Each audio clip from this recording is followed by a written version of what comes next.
Nuevamente, muchísimas gracias a todos ustedes. Qué placer estar con toda una familia tan grande como somos los magdalenos, orgullosos magdalenos. La plática que me encargaron es una, una, una plática acerca de la infección periprotésica. Este es un tema muy difícil de tratar, un tema amplísimo, con muchas aristas, mucha diversidad de opiniones. Sin lugar a dudas que la infección periprotésica es de las complicaciones más graves que yo supongo que existe en una cirugía protésica. No es fácil de diagnosticar, por esa razón me voy a enfrascar mucho en las formas de poder diagnosticar una infección periprotésica. Por lo tanto, también es complicado de manejar y de tratar. Cuesta muchísimo tratar una cadera infectada, repercute mucho en el paciente cuando él es el que tiene que pagar, en los sistemas de salud como Magdalena, etcétera, y si son aseguradoras, a través de las aseguradoras.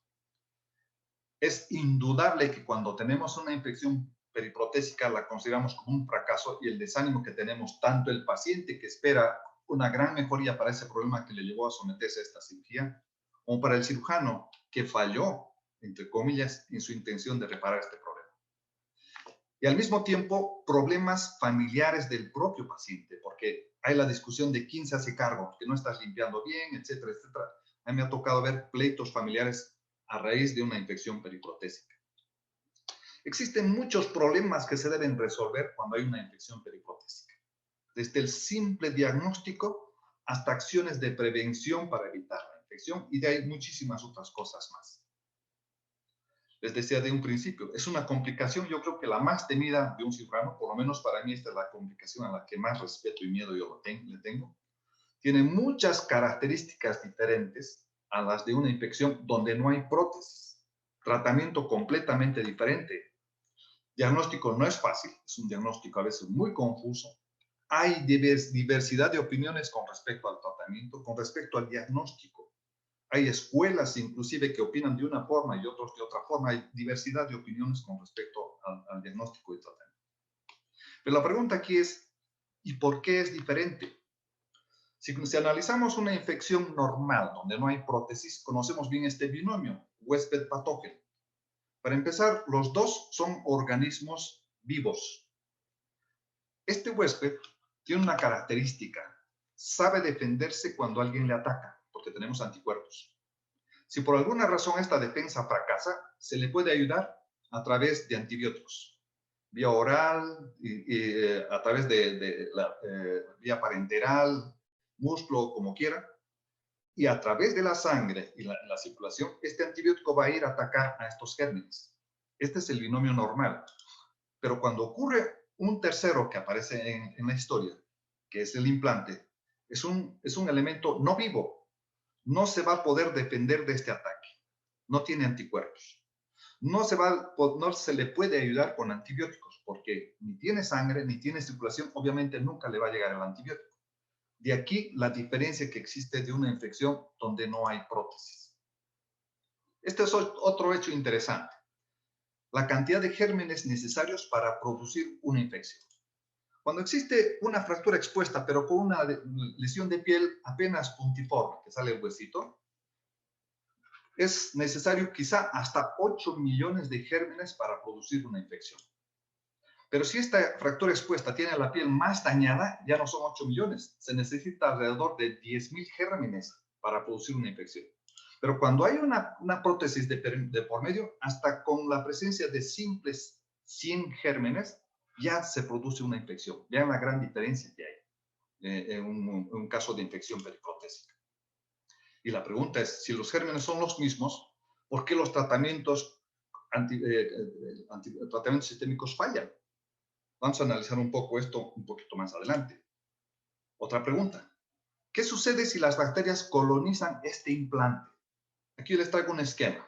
Hueso, el espacio de interfaz entre el hueso y la prótesis, bacterias en el medio, salen nuestras defensas de forma natural a tratar de eliminar estos invasores, que quizá en un principio puede ser con algunos, pero no con todos. Estos son los que se lograron salvar, se organizan, se multiplican, aumentan su tamaño y empiezan a protegerse a través de una capa que se llama biofilm. De suerte que cuando nuestros anticuerpos salen, prácticamente, como se ve en la figura, rebotan en ellos y no les puede hacer absolutamente nada. El asunto es, ¿y qué es eso? ¿Qué es el biofilm? Esta es una sustancia muy especial en la que se juntan muchas de estas propias células y producen el famoso glicocálix. Es una sustancia, como dice aquí, mucilaginosa. Si usted se fija, está constituida por glicoproteínas, tiene fosfolípidos, tiene muchos elementos que tiene una célula normal. Está bien adherida a sustancias que nunca le van a combatir. Metales, como las prótesis, huesos muertos, inclusive dientes maltratados. Se organiza tanto que se unen unos con otros y hacen una defensa férrea. Y como tiene sustancias que puede tener una célula normal, prácticamente nuestros anticuerpos pasan de largo o no pueden hacerles absolutamente nada. ¿Cómo se produce la formación de un biofilm? Obviamente tiene que haber un proceso de invasión. Una vez que hay invasión y los que sobreviven colonizan más este implante, con el tiempo se organizan más y empiezan a producir este glicocálix, esta defensa. Madura y con el tiempo se hacen mucho más robustos, mucho más poderosos y empiezan a presentar una especie de apéndice que con el tiempo se van a soltar, se van a desprender y van a volver a colonizar. Y esto se va a estar repitiendo constantemente hasta que la prótesis, como nadie le ataca, no se puede defender, entonces se va proliferando. Este esquema es muy importante para poder analizar tiempos de tratamiento.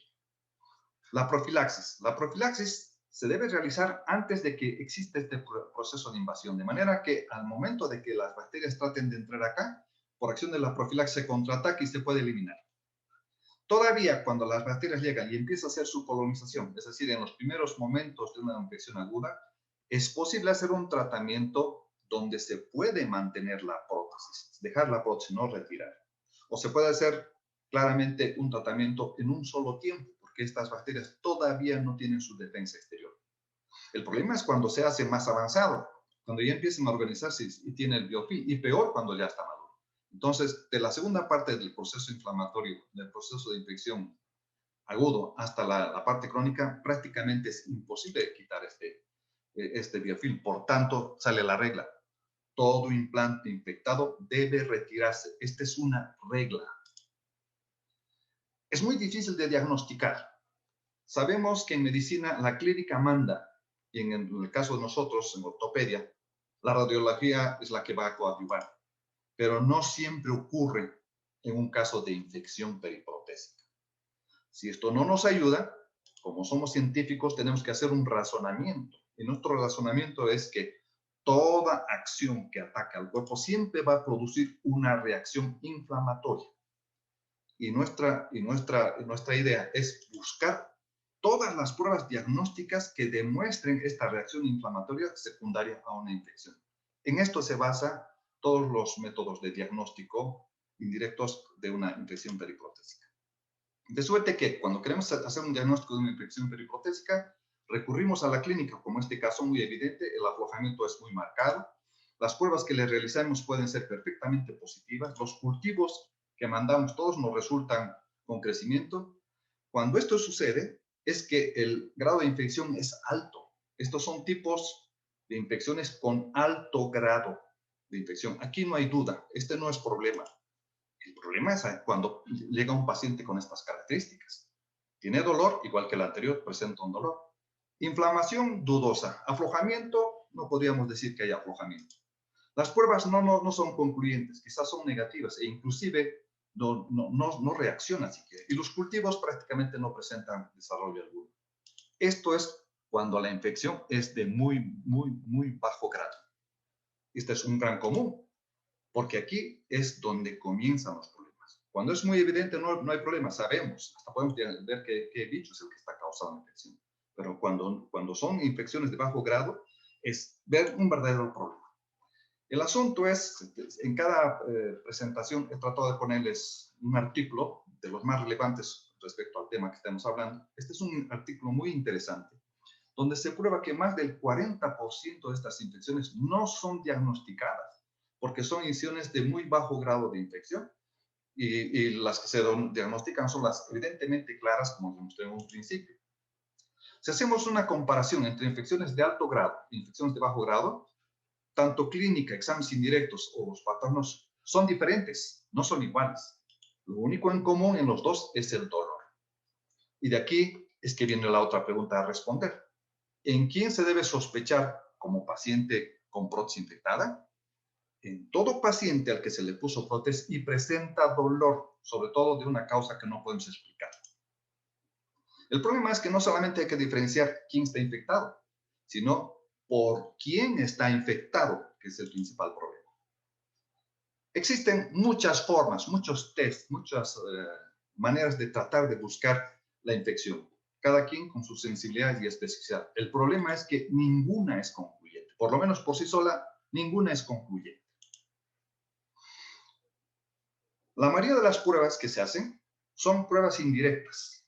Como dice aquí, busca la consecuencia de la infección. Hagan de cuenta que si yo entro a una habitación y veo, ese es de ratón, no he visto al ratón, pero estoy seguro de que ahí existe un ratón. En eso se basan estas pruebas, en lo que está ocasionando la presencia de una bacteria. No vemos la bacteria, pero podemos ver qué es lo que está condicionando esta bacteria, de tal suerte que podemos asegurar que ahí sí existe una bacteria que está infectada.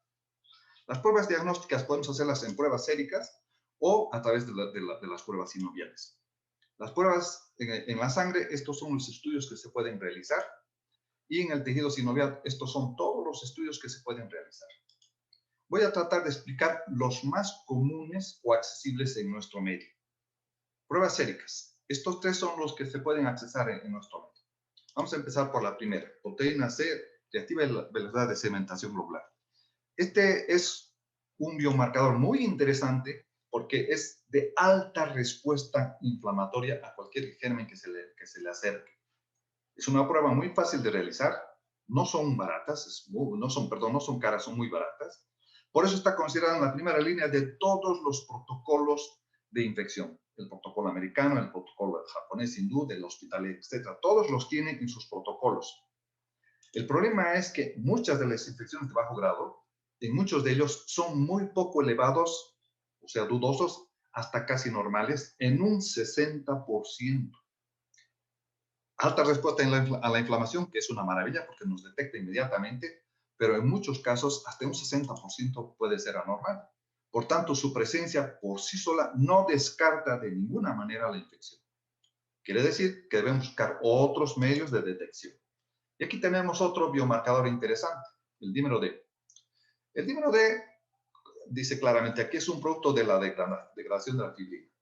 Ya los reumatólogos desde el 2002 la utilizaron como diagnóstico para determinar grado de inflamación en una articulación. Y el grupo de Parvizi, allá en Filadelfia, lo ha utilizado e inclusive ha llegado a mencionar que es de valor superior a la velocidad de sedimentación globular. Ya en el consenso que se hizo en el 2018 en Filadelfia, en el cual consenso al que tuvimos oportunidad de ir en representación de México, Felipe, un servidor y algunos otros colegas más, en este consenso se le dio una sensibilidad, una especificidad bastante alta, muy interesante. Sin embargo, 2 años después, como dice aquí en el 20, el grupo de Cleveland, a cargo del doctor Carlos Higuera, un muy buen amigo y muy dedicado también a problemas de infección, probaron que no es tan alto como lo había diagnosticado, como lo habían pensado el grupo de Filadelfia, sino que su sensibilidad y especificidad sería solo alrededor del 61%. O sea, por sí solo tampoco nos sirve. Este es un biomarcador muy interesante.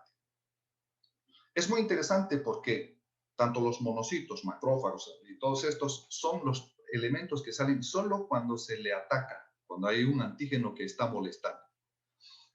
Ellos producen un polipéptido que es que la interleucina los capta, es decir, solamente cuando hay presencia de bacterias. Por lo tanto, su valor predictivo es muy alto, es mucho más alto que los otros biomarcadores que salen por cualquier tipo de inflamación. Estos no, salen precisamente con la presencia de alguna bacteria. La ventaja que tiene la interleucina es que cuando hay un estímulo que produce su elevación, como es una cirugía, por ejemplo, donde tenemos bacterias iniciales, etc., es que a las 48 horas, si es que no hay problema, se empieza a hacer normal. O sea, si después de 48 horas esta interleucina no ha bajado, debemos tener alta sospecha de que una bacteria está de por medio y está elevando mucho los polipéptidos sueltos que están en la sangre. Otra cosa importante que no se ve cuando el aflojamiento es aséptico, muy interesante. Como verán, tiene una sensibilidad perfecta y una especificidad muy alta, y por eso es un elemento muy interesante. Lástima que no es fácil de hacer, no todos los laboratorios los pueden hacer, es muy complicado para un laboratorio hacer, pero son factibles de realizarse. Eso en cuanto a las pruebas séricas. ¿Qué pasa con las pruebas sinoviales? Todos estos estudios se pueden hacer en un test de sinovia, un examen de sinovial. Para esto, lo fundamental, en mi opinión, lo más importante, es la punción articular. Esta es una situación muy importante. Hay que saber funcionar. En rodilla no hay un mayor problema. En cadera hay que tener cierta habilidad. Yo les aconsejo inclusive poderse hacer una dirección a través del ultrasonido, quizá un fluoroscopio, de manera que la función sea muy perfecta con la menor contaminación posible. ¿Qué pasa con el líquido articular? Yo recomiendo que se deben usar 2 tubos para cultivo, un tubo para control de citología o examen citológico y otro tubo para otros exámenes que ahora mismo les voy a mencionar. Cultivo. El cultivo. Les mencionaba que 2 tubos de cultivo. Para empezar, tenemos que buscar cultivos para anaerobios y aerobios. Yo, como consejo, y Felipe también lo sabe muy bien, él hace lo mismo, prefiero mandar a 2 laboratorios distintos, porque un solo laboratorio hay mucho grado de confusión o de sesgo. Mandando a 2 laboratorios cuando el resultado los 2 coinciden, bueno, el cultivo tiene muchísimo más valor. No sirve para infecciones crónicas de bajo grado porque la punción es muy seca, es muy poco líquido para poder hacer toda esta gama de estudios que estamos presentando. Hasta el 40% puede ser un falso negativo, por tanto su sensibilidad es muy baja, es decir, su sola presencia, por supuesto, no es nada concluyente, así tengamos un cultivo positivo. No es nada concluyente porque es una sensibilidad muy baja. Otro estudio que se puede hacer en una punción o de líquido articular es el estudio citológico. Esto es muy importante, tiene una sensibilidad muy alta. Es tan importante que todos los protocolos del mundo, de todos los hospitales, de todas las sociedades, los tienen presente y en su primera línea. De hecho, es la más recomendada. Es un estudio muy efectivo que nos da una sensibilidad alta y una especificidad alta que en el consenso del 2018 ya se le asignó como de alto valor. Ellos ponen un valor mayor a 3.000 leutos por microlitro y más de 80% de concentración de polimorfo nucleares. Pero al ser un estudio de alto valor y a ser muy económico, se le ha designado como la prueba que mejor relación tiene costo-efectividad. Es una prueba muy sencilla de hacer, solamente que hay que saber mandar a un buen laboratorio que sí nos pueda hacer un buen conteo celular. Y créanme que es una prueba que nos ayuda muchísimo, especialmente cuando tenemos una buena extracción de líquido sinovial. La Sociedad Europea de Infección de Partes Blandas le ha disminuido los valores de referencia. Ya no son más de 3.000, es más de 2.000 leucos, ya no son más del 80%, es más del 70%. Pero al hacer esta reducción, le aumentó mucho su sensibilidad y especificidad. Por lo tanto, en mi opinión, y lo manejo de esta forma y es un consejo mío, es mejor que nos apoyemos en los criterios que maneja la Sociedad Europea de Infecciones de Partes Blandas. Otro estudio que se puede hacer en la autocentesis son la determinación de biomarcadores, especialmente estos dos, la esterasa leucocitaria y la alfa-adenovirina, que enseguida los vamos a ver. La esterasa leucocitaria. Un neutrófilo activado, cuando es atacado o detecta la presencia de un antígeno, inmediatamente produce una enzima, y esta enzima es la que se determina por la esterasa leucocitaria. Como es una enzima muy sencilla de captar, se puede hacer una reacción simplemente colorimétrica, como vemos acá. Un pintadito que nos va a hacer a través de un control que tenemos, que nos va a dar igual o mayor a 2 cruces una presencia de enzimas que están produciéndose porque los neutrófilos han sido activados por un agente invasor, que es una bacteria. Es un estudio que está diseñado para la infección urinaria, pero es muy efectiva, sobre todo que es muy barata. Ya en el consenso inicial, en el 2013, se le incluye como un factor de criterio menor, dándole una especificidad del 100% y una buena sensibilidad. El problema es que no debe mezclarse con sangre. Si se mezcla con sangre, ya no sirve, es una prueba de color, entonces nos va a alterar muchísimo. Se podría centrifugar, pero aquí hay 2 problemas. Se necesita bastante líquido para hacer la centrifugación y otro, tener el centrifugador. Yo no tengo centrifugador. En mi hospital hay un centrifugador, pero tendría que llevar al laboratorio, esperar el procedimiento, etcétera. Suben los costos, es más tiempo, etcétera. Es mucho más problema. El otro problema que tiene es que está diseñado para base orina. Actualmente se está diseñando, se está haciendo estudios para base de líquido sinovial, pero hasta hace 2 o 3 días que volví a revisar esto, no se había logrado nada hasta el momento. Entonces, solamente es efectivo si hay líquido suficiente y que no esté contaminado con sangre. En la segunda reunión, en el 2018, en esta reunión, los delegados que estuvimos presentes, hubo un grupo de delegados que estudiaban una determinada cosa. Al grupo que le tocó revisar la esterasa leucocitaria, revisaron unos estudios originales y 4 revisiones. Y entre ellos determinaron que su sensibilidad promedio era más alta que la que habían incluido en el 2003. Y la especificidad ya no era absoluta, era menor, pero de todas maneras seguía siendo muy alta. Otro biomarcador interesante es el cinovasur, la alfa-defensina. La alfa-defensina tiene muchísimo valor porque solo aparece cuando hay infección bacteriana.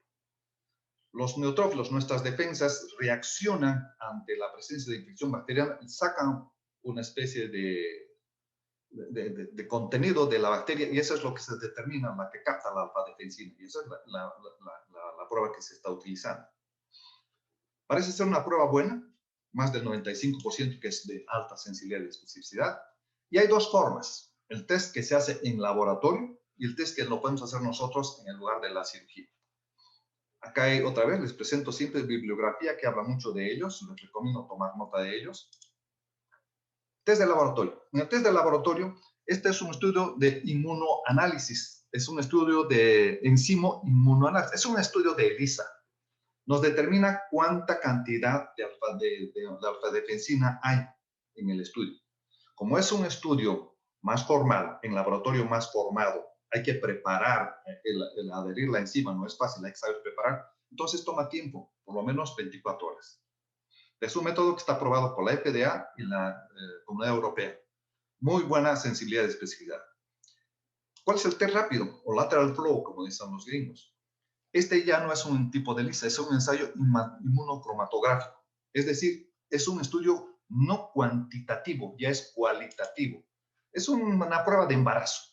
Se pone una gotita y se marca que hay unas rayitas que se deben teñir. Si se marcan las dos rayitas, es como decir embarazo positivo. Es positivo para presencia de bacterias. Es un estudio muy rápido, en 10 minutos lo podemos hacer, en 10 minutos hacer su reacción. Está aprobada por la Comunidad Europea, la FDA no la ha admitido hasta el momento, pero cualquiera de las 2 formas tiene muy alto valor en sensibilidad y especificidad. ¿Qué dice el consenso? El último consenso en 2018 indica que si el estudio es de laboratorio, es el mejor test de diagnóstico para descartar y confirmar una infección crónica.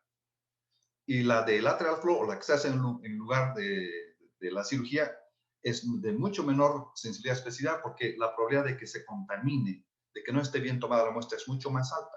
De todas maneras, nos dice que sí hay una infección, pero no descarta su negatividad, no descarta que exista una infección. Es un test que está pensado para líquido sinovial, no para presencia de hematoma. Por tanto, no sirve para procesos agudos donde todavía hay sangre del procedimiento que se le hizo, del procedimiento quirúrgico. Sirve para casos en que ya está muy avanzado, donde ya hay una capa, una neocápsula que se forma que puede contener este líquido articular. Una cosa interesante es que no sirve para infecciones de metalosis porque puede dar falsos negativos. Esto también nos puede ayudar porque podemos determinar que tiene mayor infección que metalosis. Cuando se hace el tratamiento de una infección periprotésica, en 2 tiempos se quita, en un primer tiempo se desbrida, se escarifica, se pone el espaciador, antibióticos, y para saber en qué momento vamos a poner la prótesis definitiva, el segundo tiempo, tendríamos que buscar algún test o alguna forma de saber si ya no hay bacterias. Bueno, pues este estudio no nos sirve, porque la reacción dura hasta 250 días después de que se ha presentado. Entonces no nos sirve para descartar infección en caso de pensar en un segundo tiempo. Y el otro asunto de los que se habla siempre estas ventajas es del laboratorio, del lateral flow prácticamente no se le hace mucho caso. Es muy caro, no es un examen muy barato. ¿Qué pasa con la gammagrafía? La gammagrafía está eliminado de todos los esquemas de diagnóstico que existen en el mundo. En Europa, Asia, hospitales, sociedades, etcétera, se eliminaron. ¿Por qué? Porque es un estudio muy invasivo, son muy caras, no hay disponible universalmente, no cualquiera lo hace, hay que preparar al paciente, y sobre todo porque su sensibilidad y especificidad es muy baja. No vale todo esto, no vale lo que obtenemos aquí. Por esta razón, por ser muy conflictiva, es que se han descartado de todos los sistemas de valoración o diagnóstico de infección periprotésica. Ya en el consenso del 2003, en el primer consenso, el 93% de los delegados votaron en que no se debe incluir. Es una votación alta. Por esta razón, se ha eliminado de todos los sistemas o protocolos de diagnóstico. Y solamente se deja para algunos casos especiales o eventualidades especiales. Para el diagnóstico, ya en el consenso del 2013, el consenso tiene mucho valor porque se reunió la opinión que tenían los europeos y las distintas sociedades con la opinión que tenían los americanos con sus distintas sociedades y, como dice su nombre, se hizo un consenso para tratar de unificar criterios de todo este mundo, universo de criterios. Y se determinó que 2 cultivos periprotésicos para el mismo germen eran suficientes para decir que hay infección. O una fístula que conecte directamente de la prótesis hasta el exterior. Entonces, con eso simplemente ya es suficiente. O 3 de cualquiera de estos criterios que se llaman menores, que es lo que les he estado explicando. ¿Qué diferencia hubo con el consenso del 2018? Donde prácticamente se mantienen los mismos tipos de examen, los criterios mayores siguen siendo igual, los criterios menores prácticamente son lo mismo, nada más que en este segundo consenso se le añaden valores, de tal suerte que la suma de los positivos que encontremos, si sale igual a 6 o más de 6, pues prácticamente aseguramos que esta prótesis está infectada. Pero si es menos de 3, no está infectada. Además, se les añade 2 biomarcadores adicionales que acabamos de explicar, el dímero D y la alfa-detensina. Ya para terminar, les decía, hablar de infección periprotésica es muy largo. Cada tema es muy difícil de explicar. Sin lugar a dudas, es una complicación grave. Y si no tratamos adecuadamente, en el caso de la rodilla, se puede perder la rodilla, inclusive la extremidad, o fijar, ya ni se diga de la cadera. Muy difícil de diagnosticar, pero hay que hacer el diagnóstico diferencial. Toda cadera que presenta infección, aflojamiento, siempre se debe sospechar entre aflojamiento séptico y aséptico. Por eso hay que hacer la diferencia con un aflojamiento aséptico. Una cosa que es importante, si no conocemos el germen, es muy difícil atacar. No hablamos nada de antibióticos, hablar de antibióticos es todo un mundo, pero prácticamente si no conocemos el antibiótico, el tratamiento se hace a ciegas. A ver si es a ver si es este. Un poco de intuitivo. ¿Qué quiere decir? Si en mi hospital yo tengo conocimiento de que cierta bacteria es la predominante, haré tratamiento para esa bacteria. Y así, o que el paciente tiene infecciones en algunos sitios o antecedentes de infección, tratar de averiguar qué cepa era para tratar de atacar esa. Entonces, es mejor identificar el germen para poder atacar de forma directa. Siempre debemos tener seguridad plena cuando hacemos el tratamiento de que está controlada la infección de manera que podamos poner un nuevo implante. Si no tenemos seguridad, no debemos colocar este implante porque probablemente volverá a aparecer la infección.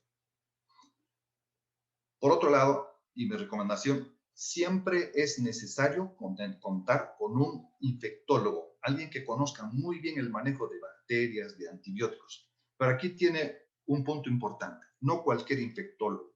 Si contratamos a cualquier infectólogo o recurrimos a cualquier infectólogo, nos va a hablar de su mundo inmenso de infecciones, bacterias y va a ser un verdadero merengue. Tiene que ser un infectólogo que esté inmerso, que esté embebido de lo que es una infección periprotésica, una infección ósea, para poder consultar con él y tratar de llegar a un tratamiento adecuado. Como ven, es un campo muy difícil, muy amplio, de mucha plática, y he tratado de resumir en forma más didáctica cómo es la infección y sobre todo saber diagnosticar. Muchísimas gracias. Dejo de compartir mi pantalla.